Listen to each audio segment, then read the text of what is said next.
This was the moment security cameras captured the attack at the busy street food bar No. 1 cafe in the heart of St. Petersburg on Sunday.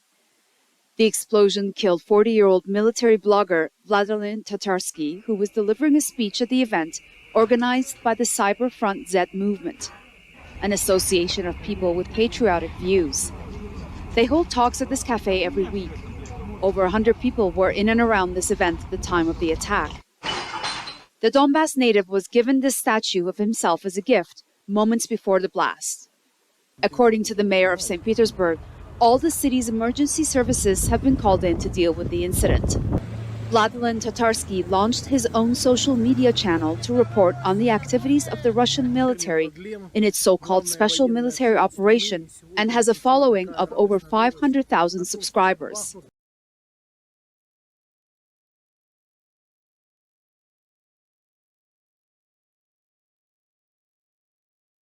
We begin in eastern Ukraine, where Russia's mercenary Wagner Group claims it is in control of the fiercely contested town of Bakhmut. The head of the group unfurled a Russian flag at Bakhmut's city hall and declared this.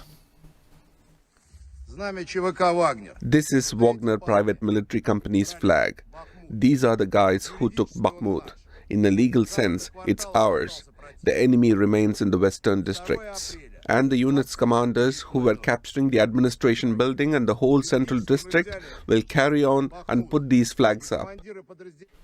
Well, that is a claim that is disputed by Kyiv, which says its forces still hold the town.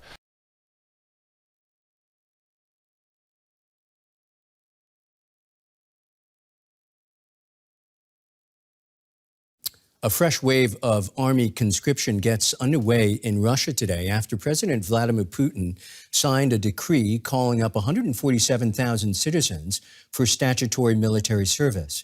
It comes after 120,000 people were recruited in November. The Kremlin says this latest recruitment is routine and has nothing to do with Russia's war in Ukraine. In Russia, it's mandatory for men aged 18 to 27 to carry out 1 year of military service.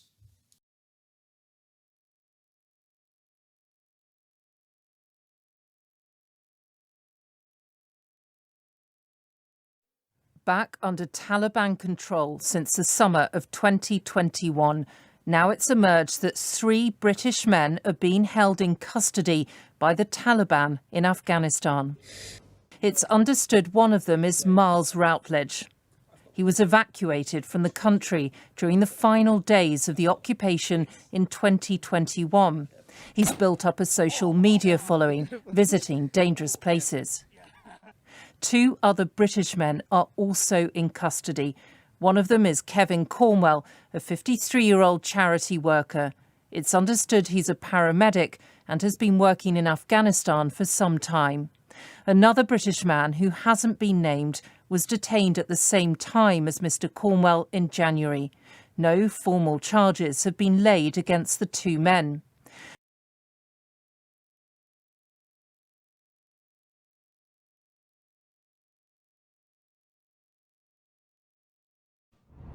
A 3-way naval drill kicks off Monday between South Korea, the U.S., and Japan.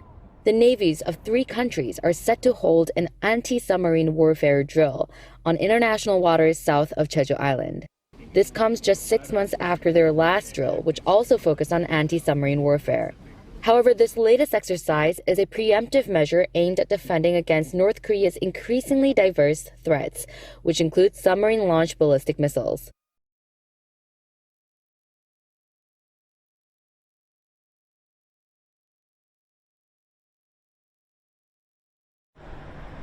Parisians have voted overwhelmingly to ban for-hire electric scooters from the city's streets in what is seen as a victory for road safety campaigners. In a referendum in the French capital on Sunday, 90% of voters backed the ban. While they're a hit with tourists, many Parisians complain that the scooters are an eyesore and a traffic menace. Since their introduction, they've been involved in hundreds of accidents, some of them fatal.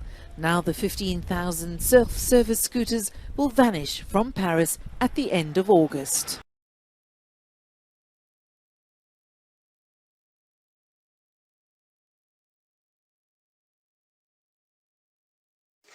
A first batch of South Sudanese soldiers arrived in Goma in the east of the Democratic Republic of Congo on Sunday. The group of at least 45 soldiers is joining a regional military force in the region racked by the M23 rebellion. The Seven-Nation East African Community EAC military force was created last June. It is due to oversee the withdrawal of M23 fighters from eastern DRC. Much of the region is plagued by dozens of armed groups, a legacy of regional wars that fled in the 1990s and 2000s.